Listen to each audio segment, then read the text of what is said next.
Um novo livro de Jogos Vorazes, intitulado A Cantiga dos Pássaros e das Serpentes, foi lançado pela Suzanne Collins recentemente. Nessa história, ela faz muitas referências à trilogia original e ela, inclusive, traz fatos ou curiosidades sobre o universo de Panem, o universo de Jogos Vorazes e a relação do presidente Snow com a nossa protagonista, a Katniss.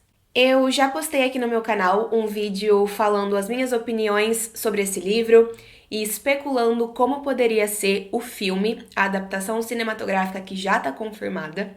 Mas o objetivo desse vídeo aqui é compartilhar com vocês as coisas que a gente descobriu sobre o universo de Jogos Vorazes em A Cantiga dos Pássaros e das Serpentes. Pequenas informações que ampliam o nosso conhecimento e engrandecem a nossa experiência.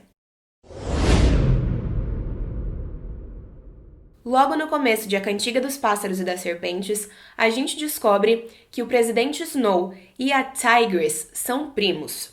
Se você não se lembra muito bem, a Tigris aparece em A Esperança e ela é uma antiga estilista dos Jogos Vorazes, que foi dispensada pelo Snow por não ser mais bonita o suficiente.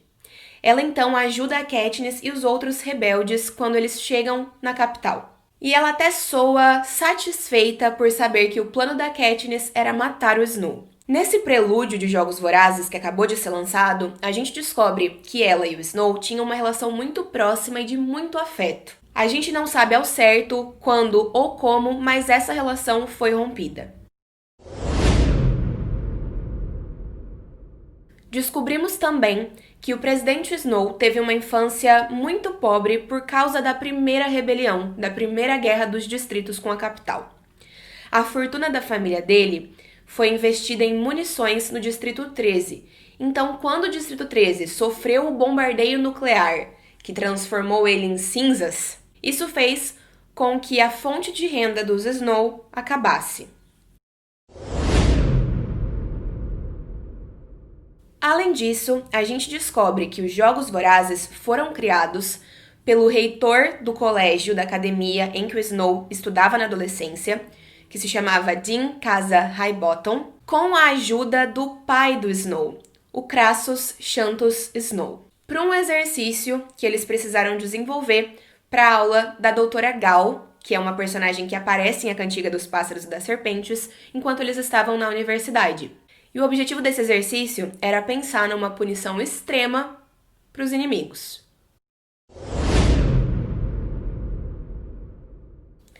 A quarta curiosidade que a gente descobre em A Cantiga dos Pássaros e das Serpentes é que as primeiras edições dos Jogos Vorazes eram muito diferentes do que a gente acabou conhecendo com a Katniss e com o Peeta. Por exemplo, os tributos eram tratados sem nenhuma humanidade, como animais mesmo, desde antes do começo dos jogos.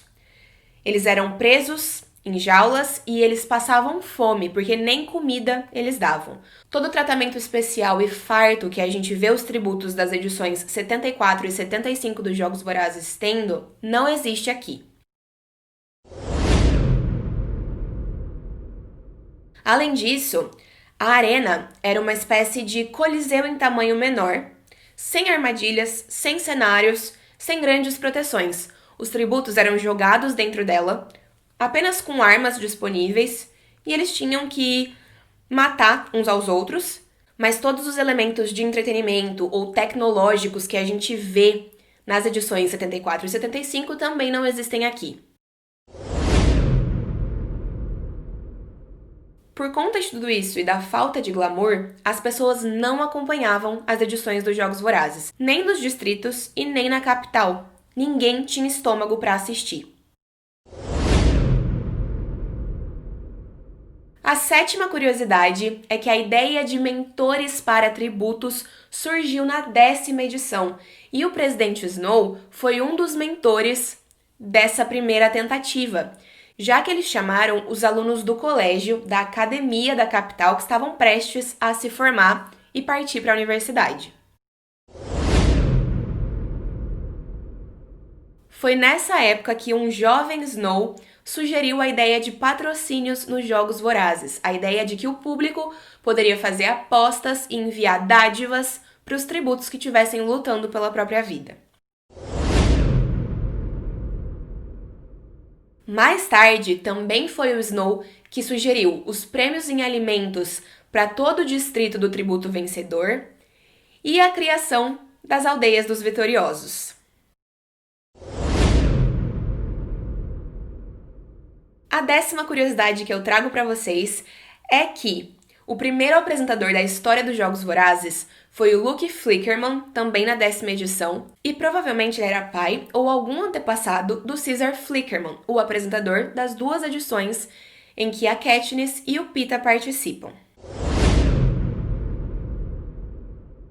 As músicas Hanging Tree, ou seja, Árvore Forca, e Deep in the Meadow, que é a música que a Katniss canta pra Rue quando ela morre, foram escritas pela Lucy Gray Baird, atributo que o presidente Snow mentora durante a 10ª edição dos Jogos Vorazes. A primeira delas, a Árvore Forca, inclusive, descreve um acontecimento que a Lucy e o presidente Snow, ainda jovem, presenciaram juntos, o enforcamento de um homem no Distrito 12. Are you coming to the tree? A Cantiga dos Pássaros e das Serpentes também conta pra gente que o dia da colheita dos tributos acontece sempre no dia 4 de julho, que é o dia da independência dos Estados Unidos. Então a gente tem aí essa referência, esse legado. Uma outra coisa que a gente descobre é que desde a adolescência, quando o Snow entrou em contato com os tordos, os Mockingjays, ele já os odiou logo de cara. No livro, em A Cantiga dos Pássaros e das Serpentes, a história da criação dos tordos é apresentada de uma maneira mais aprofundada, mas ela não vai muito além do que a gente já sabia. Eles foram o resultado do acasalamento de uma espécie de pássaros natural com uma espécie desenvolvida pela capital e que servia como um meio de espionagem aos rebeldes. A 14ª e penúltima curiosidade que eu vou compartilhar com vocês hoje é que a relação tão profunda que o presidente Snow tem com rosas existe porque a sua avó cultivava essas flores no telhado do apartamento da família e cuidava muito delas. Elas tinham uma grande importância para a avó e para a história da família Snow. A 15ª e última curiosidade desse vídeo é que a Cantiga dos Pássaros e das Serpentes faz a gente descobrir que o ódio do Snow pela Katniss vai muito além do que a gente sabia. A Katniss é um reflexo das memórias do presidente Snow na adolescência no Distrito 12. Depois que ele se torna mentor da Lucy Gray Baird na 10ª edição, ele acaba trapaceando em alguns momentos para fazer com que ela ganhe. Por isso, ele recebe como punição servir um tempo como pacificador. E ele escolhe fazer isso no Distrito 12, já que ele estava apaixonado, mais ou menos, pela Lucy Gray. Lá, ele tem contato com a planta Katniss pela primeira vez, e principalmente com as músicas que foram escritas pela Lucy e que foram cantadas pela Katniss 64 anos depois. Além de toda a história que a gente conhece, o ódio do Snow pela Katniss é muito mais profundo porque ele enxerga nela o passado dele. Eu espero que vocês tenham gostado desse vídeo. Eu acho que ele vai ser interessante para algumas pessoas que quiserem saber de forma resumida quais foram as informações novas que a Cantiga dos Pássaros e das Serpentes trouxe pra gente sobre o universo de Jogos Vorazes. Muito obrigada por ter assistido até aqui. Se você não for inscrito no canal, aproveita e se inscreve. Um beijo grande e até a próxima!